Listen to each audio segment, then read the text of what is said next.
The Sunday school lesson for March the 2nd, 2025 is A Kingdom of Priests, a Holy Nation. Exodus chapter 19, verses 1 through 14. Welcome, viewers and subscribers to my channel, The Backstory and More. If you are new here, please notice the agenda, the backstory, lesson text, and a brief summary. The backstory: 430 years from the time of Joseph, God delivered Israel out of Egypt. Exodus chapter 12, verse 40, and chapter 18, verse 10.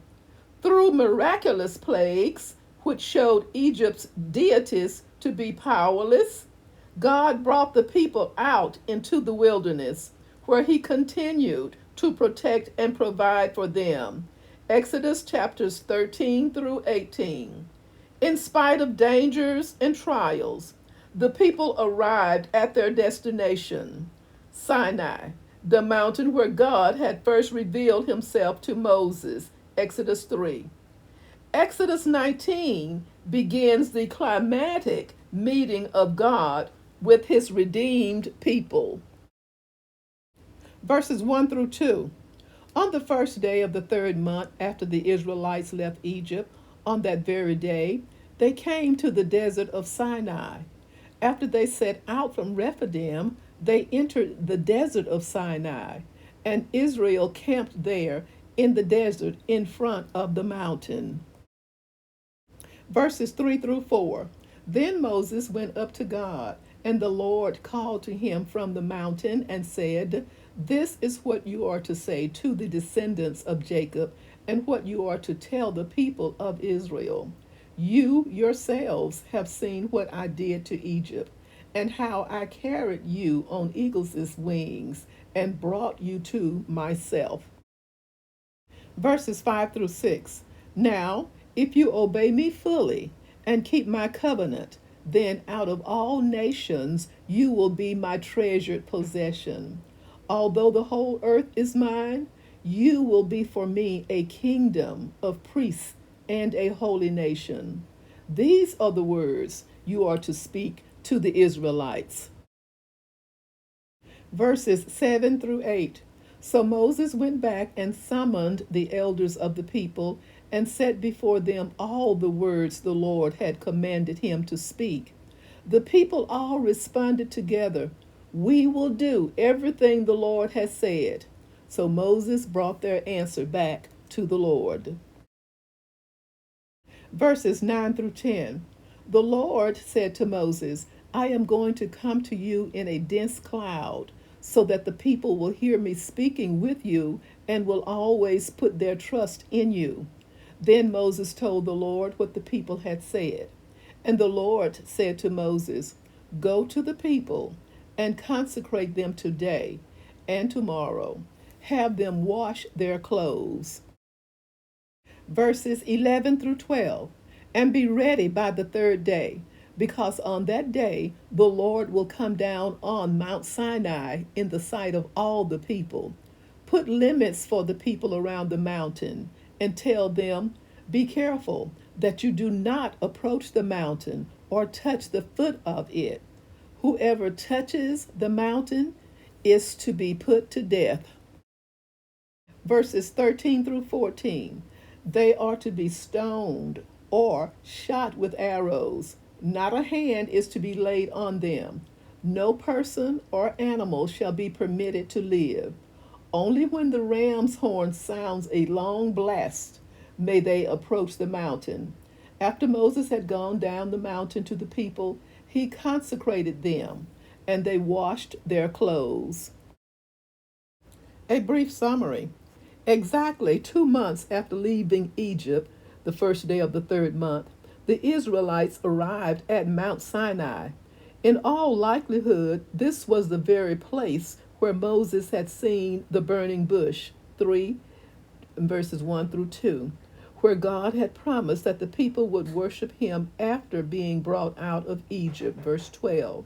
The Israelites would spend almost a year there. After Moses climbed the mountain to meet with God, the statement, "You yourselves have seen what I did to Egypt," was a reminder that the Lord had the credentials to provide a covenant. The expression, "How I carried you on eagles' wings," was a reminder of how God had provided for the Israelites every need on the journey to Sinai. The little word "if" indicates that the Lord was ready to announce the stipulations of the covenant. The requirement was that Israel was to obey the Lord and keep the covenant's terms. The first stated blessing was that Israel would be elevated above other nations. God did not, however, surrender his control over the nations, for the whole earth is his. The Israelites would be God's private property, his treasured possession. The second blessing of the pending covenant was that Israel would be a kingdom of priests, thus giving every person access to God in prayer. These two blessings are applied to Christians in Titus chapter 2 verse 14, 1 Peter chapter 2 verse 9, and Revelation chapter 5 verse 10. In making this covenant with Israel, God sent Moses to deliver his basic proposition and then waited for a response before going on with the details of the covenant. Moses spoke to the elders, who then talked to their families and brought back to Moses a report. "We will do everything the Lord has said."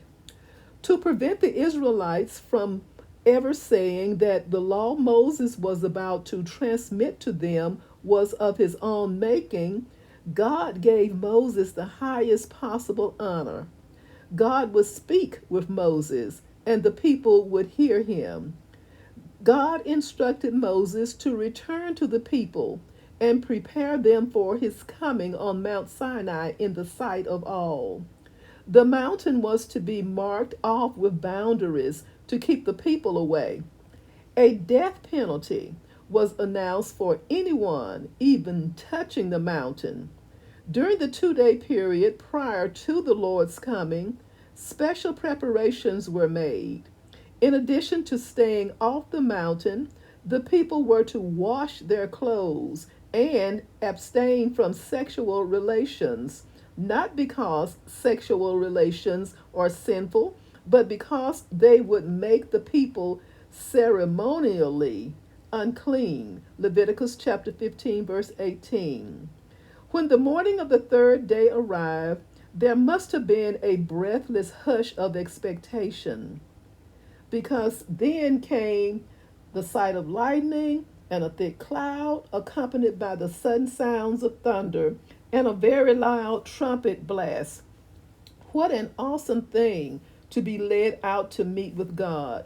The people stood at the foot of the mountain, as near as they were permitted to come.